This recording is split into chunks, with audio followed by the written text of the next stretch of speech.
ঝরে যাওয়া মুকুলে আবেগ ঘন নরেন্দ্র মোদী।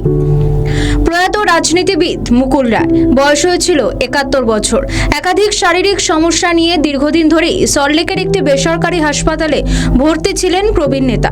রবিবার গভীর রাতে শেষ নিঃশ্বাস ত্যাগ করেন তিনি। তার প্রয়াণে রাজনৈতিক মহলে নেমে এসেছে শোকের ছায়া। তৃণমূল কংগ্রেস 2018 সাল ছেড়ে আনুষ্ঠানিকভাবে বিজেপিতে যোগদান করেছিলেন। বিজেপিতে যোগদান করে 2021 সালে কৃষ্ণনগর উত্তর কেন্দ্র থেকে বিজেপির টিকিটে দাঁড়িয়েছিলেন। সেই বছরই জিতে বিধায়ক হন তিনি। 2021 সালে জেতার কয়েকদিনের মধ্যেই আবার তৃণমূলে ফিরে যান মুকুল রায়। তৃণমূলে যোগ দিলেও বিধায়ক পদ থেকে ইস্তফা দেননি তিনি।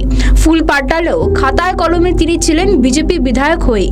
তাকে পাবলিক অ্যাকাউন্টস কমিটির চেয়ারম্যান করা হয়েছিল। রাজনৈতিকবিদের মৃত্যুতে শোক প্রকাশ করেছেন প্রধানমন্ত্রী নরেন্দ্র মোদী। তিনি লেখেন, প্রাক্তন কেন্দ্রীয় মন্ত্রী মুকুল রায়জি প্রয়াণে আমি মর্মাহত। তার রাজনৈতিক অভিজ্ঞতা এবং সমাজ সেবামূলক কাজের জন্য তিনি স্মরণীয় হয়ে থাকবেন। তার পরিবার ও সমর্থকদের প্রতি সমবেদনা জানাচ্ছি।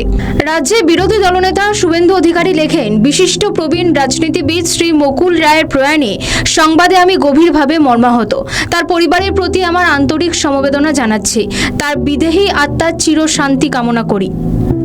বিজেপি নেতা অর্জুন সিং তিনি বলেন, মুকুল রায় ছিলেন বড় রাজনীতিবিদ। আমাদের জেলা থেকে বড় জায়গায় পৌঁছেছিলেন তিনি। তার মৃত্যুতে শোকাহত সকলেই। আমাদের ভিডিও ভালো লাগলে লাইক ও শেয়ার করুন। কমেন্ট সেকশনে আপনাদের মতামত জানান। আরও ভিডিও পেতে আমাদের চ্যানেলটিকে সাবস্ক্রাইব করুন এবং প্রতি মুহূর্তে খবরের আপডেট পেতে প্রেস করুন বেল আইকন।